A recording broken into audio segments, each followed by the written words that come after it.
माता की, भारत माता की, वंदे वंदे वंदे।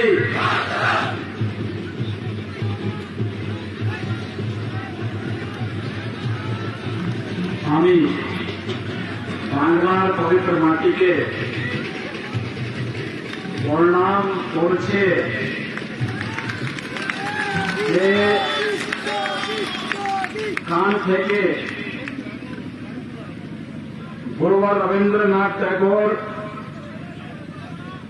नेताजी सुभाष चंद्र बोस, परमहंस रामकृष्ण, स्वामी विवेकानंद एवं और अनेक महान पुरुष बेरिएছেন। আমার ভাগ্য যে আমি এই মাটিতে এসে আপনাদের কাছে मंच पर उपस्थित भारतीय जनता पार्टी के प्रदेश के उपाध्यक्ष श्रीमान जयप्रकाश मजूमदार जी, भारतीय जनता पार्टी के जिला के अध्यक्ष श्रीमान तन्मय दास जी, जनप्रिय प्रत्याशी श्री शिवाराम दास जी, जिला महामंत्री राम कुमार डे जी, मनोज पांडे जी, ठाकुर रंजीत दास जी, मानसी चौधरी जी, सनत पढ़ारे जी, जादाब सामंत जी, राजू हरि जी और भारी संख्या में यहां पर उपस्थित भारतीय जनता पार्टी को अपना आशीर्वाद देने के लिए उपस्थित पश्चिमी मेदिनीपुर विधानसभा क्षेत्र से जुड़े हुए सभी भाइयों बहनों, मैं मर्यादा पुरुषोत्तम भगवान श्री राम और भगवान श्री कृष्ण की भूमि से परमहंस राम कृष्ण की इस पावन भूमि पे आया हूं। बंगाल की इस धरती को मैं कोटि कोटि नमन करते हुए आप सबका हृदय से अभिनंदन करता हूं।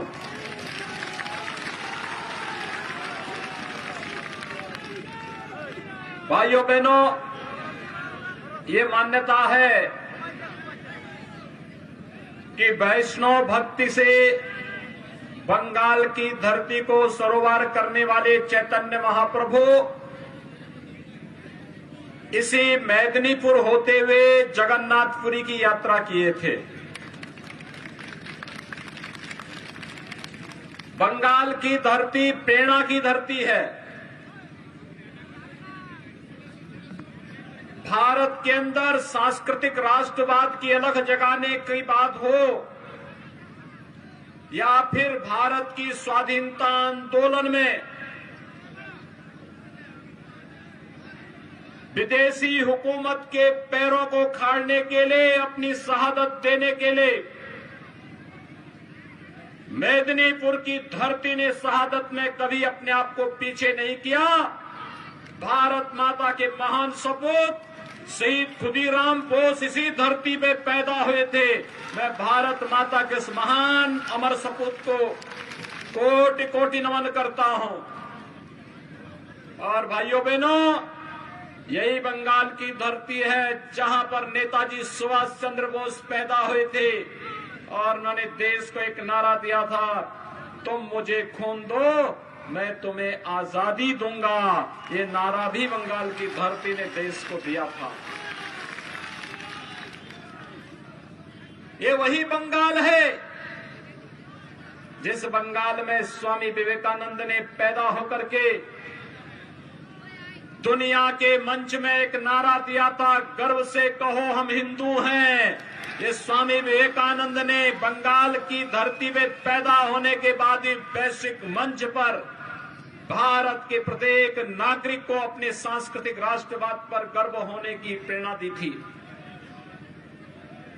ये बंगाल की धरती है। गुरुदेव रविंद्रनाथ टैगोर ने देश को राष्ट्रगान देकर के यहीं से एक भारत श्रेष्ठ भारत की उस परिकल्पना को साकार किया था जिसे आज यशस्वी प्रधानमंत्री मोदी जी साकार कर रहे हैं। और भाइयों बहनों, देश की आजादी का अमर गीत वंदे मातरम बंकिम चंद्र चट्टोपाध्याय ने बंगाल की ही धरती पर लिखा था, जो आज भारत की आजादी के बाद भारत का राष्ट्रगीत बना है।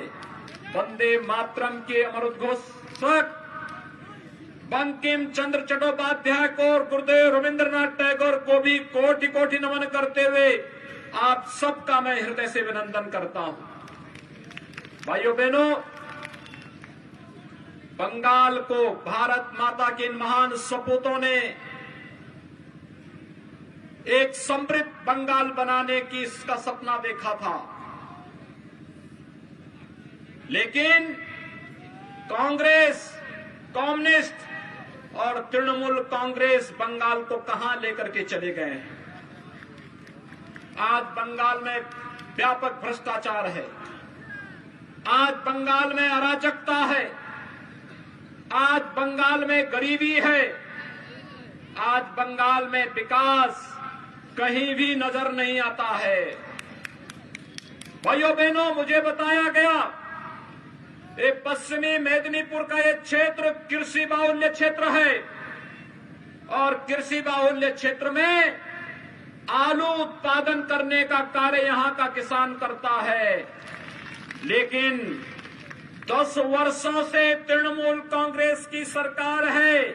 इस सरकार ने अपनी ओर से तो कोई प्रयास नहीं किया, लेकिन केंद्र में मोदी जी के नेतृत्व की भारतीय जनता पार्टी की सरकार ने जब मेदिनीपुर में खाद्य प्रसंस्करण के एक यूनिट आलू के बारे में लगाने की कार्रवाई प्रारंभ की और आलू उत्पादक किसानों के आलू को यहां से एक्सपोर्ट करने की व्यवस्था दी, तो तृणमूल कांग्रेस की सरकार उसमें आड़े आ गई, उसने ये काम नहीं होने दिया।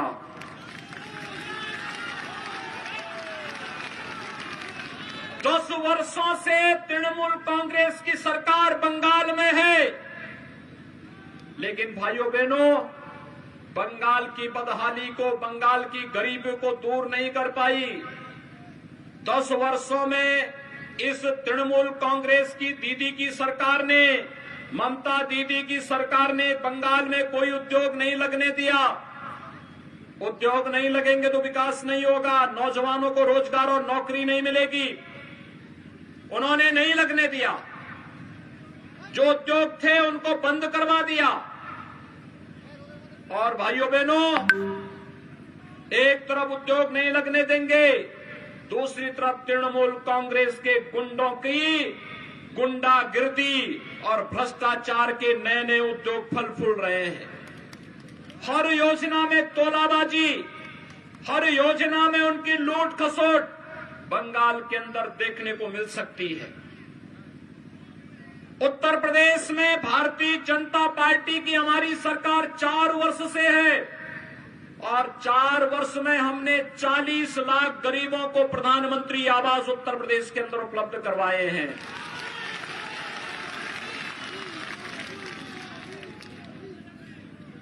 एक करोड़ 38 लाख गरीबों को निःशुल्क विद्युत के कनेक्शन उपलब्ध करवाए हैं। 2 करोड़ 62 लाख गरीबों को एक शौचालय उपलब्ध करवाया है। 6 करोड़ गरीबों को आयुष्मान भारत में 5 लाख रुपए की निःशुल्क स्वास्थ्य बीमा का कवर दिलाया है। और भाइयों बहनों, 2 करोड़ 42 लाख किसानों को 6,000 रुपए सालाना के हिसाब से फरवरी 2019 से पैसा देना प्रारंभ किया और अब तक 28,000 करोड़ रुपए उत्तर प्रदेश के किसानों के खाते में जा चुके हैं। ये प्रधानमंत्री किसान सम्मान निधि का पैसा बंगाल के किसानों को भी मिल सकता था, लेकिन ममता दीदी ने देना नहीं चाहा, नहीं किया, सहयोग नहीं किया। यहां का किसान उससे वंचित है। ममता दीदी का विकास तो अजीब सा है। वे यहां गरीबों को आवास नहीं देना चाहती, गरीबों को शौचालय नहीं देना चाहती, गरीबों को स्वास्थ्य बीमा का कवर नहीं देना चाहती, मछुआरों को आवास नहीं देना चाहती, प्रधानमंत्री किसान सम्मान निधि का लाभ किसानों को नहीं देना चाहती है। और तो और यहां पर वो रेलवे लाइन नहीं बिछने देती है, यहां पर हाईवे नहीं बनने देना चाहती है, AIIMS, IM, IIT, medical college इसका निर्माण नहीं होने देना चाहती है। वह केवल चाहती है, भाजपा कहती है सबका साथ सबका विकास का, और ममता दीदी कहती है कि मेरा विकास और तृणमूल का विकास हो, बाकी किसी का विकास न हो।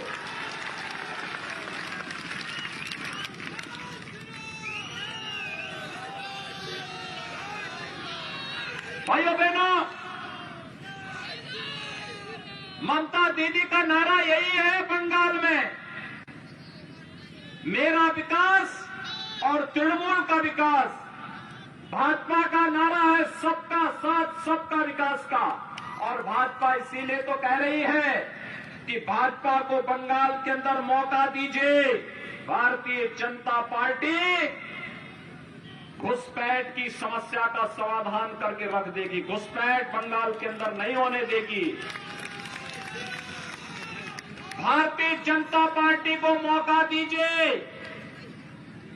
जो लोग दुर्गा पूजा को प्रतिबंधित करते हैं, मां सरस्वती की पूजा को प्रतिबंधित करते हैं, वे लोग बंगाल की धरती में टिक नहीं पाएंगे। ममता दीदी तो पहले जय श्री राम को प्रतिबंधित करने का प्रयास की, लेकिन मैं आपका अभिनंदन करूंगा कि आप सबने जय श्री राम का नारा ही हर जवान से निकलना लग गया है। मैं हर यहां के नौजवान के मुंह से, हर बुजुर्ग के मुंह से, हर माता और बहन के मुंह से जय श्री राम का नारा इस समय सुन रहा हूं। यही तो राम की महत्ता है।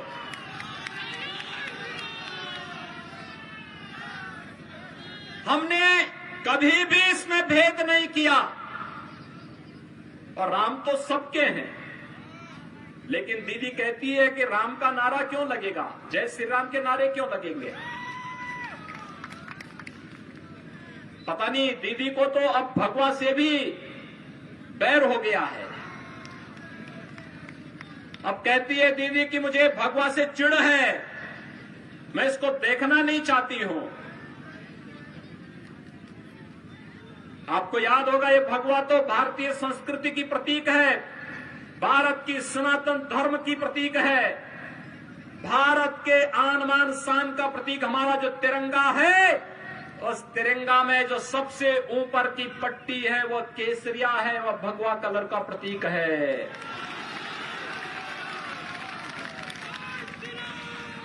यही बंगाल की धरती है, रामकृष्ण परमहंस और स्वामी विवेकानंद की धरती है। स्वामी प्रणवानंद ने इसी धरती से उद्घोष करके भारत के सनातन हिंदू धर्म की रक्षा का आह्वान प्रत्येक भारतवासी से किया था। और भाइयों बहनों, यही बंगाल की धरती है। आज ममता दीदी पहले जय श्री राम पे रोक लगाती है, फिर भगवा कपड़े से चिढ़ती है, और अब तो कहती है कि दुर्गा पूजा भी नहीं होने देंगे। मुझे याद है 2 वर्ष पहले उन्होंने दुर्गा पूजा को रोकने का प्रयास किया था। उत्तर प्रदेश में भी एक साथ दुर्गा पूजा की अष्टमी की तिथि और मुहर्रम की तिथि पड़ी थी, उत्तर प्रदेश में मैंने इस बारे में कहा था, मैंने कहा दुर्गा पूजा होगी और दुर्गा पूजा को रोकेंगे नहीं। जगह जगह दुर्गा जी के पंडाल लगाए गए, पूजा हर जगह हुई थी। और फिर कोलकाता हाई कोर्ट को कहना पड़ा था कि अगर उत्तर प्रदेश में दुर्गा पूजा हो सकती है तो बंगाल में क्यों नहीं हो सकती है।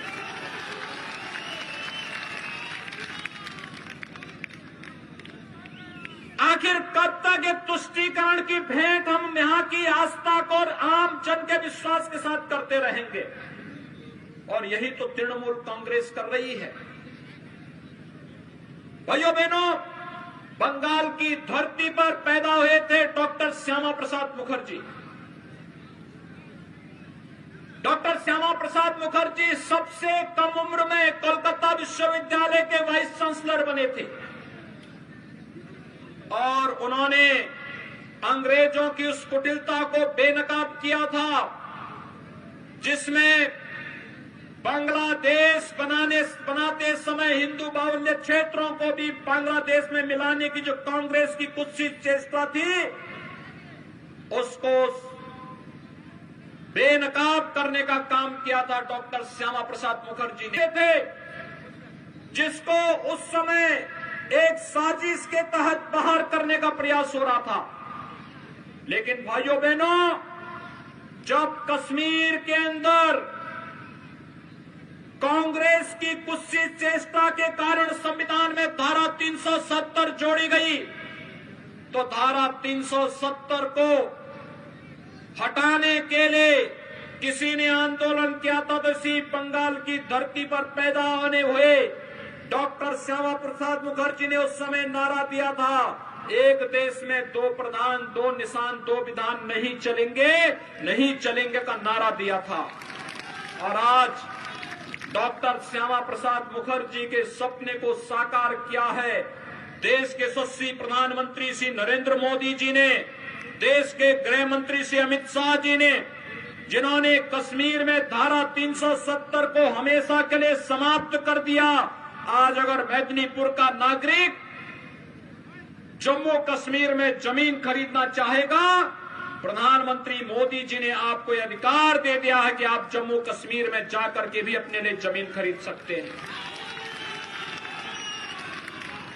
हमारे लिए एक भारत श्रेष्ठ भारत और भारत का प्रत्येक नागरिक भारत माता का सपूत है। हम उसके साथ कोई भेदभाव नहीं कर सकते हैं, कोई भेदभाव नहीं कर सकते हैं। 500 वर्षों से कांग्रेस की कुटिल नीति के कारण अयोध्या में राम मंदिर के लिए हिंदू जनमानस जिस आस के साथ संघर्ष करता था, उसको कांग्रेस और उसके सहयोगी दल पूरा नहीं होने देते थे। आज आपने देखा होगा, प्रधानमंत्री मोदी जी बने, सभी बाधाओं को दूर कर दिया गया। 5 अगस्त 2020 को प्रधानमंत्री मोदी जी ने अयोध्या में भगवान राम के भव्य मंदिर निर्माण का शुभारंभ भी कर दिया है। अयोध्या में भगवान राम का भव्य मंदिर निर्माण कार्य आज युद्ध स्तर पर आगे चल रहा है। भाइयों बहनों, अयोध्या में भगवान राम का मंदिर भारत की सनातन आस्था का प्रतीक है, भारत का राष्ट्र मंदिर है।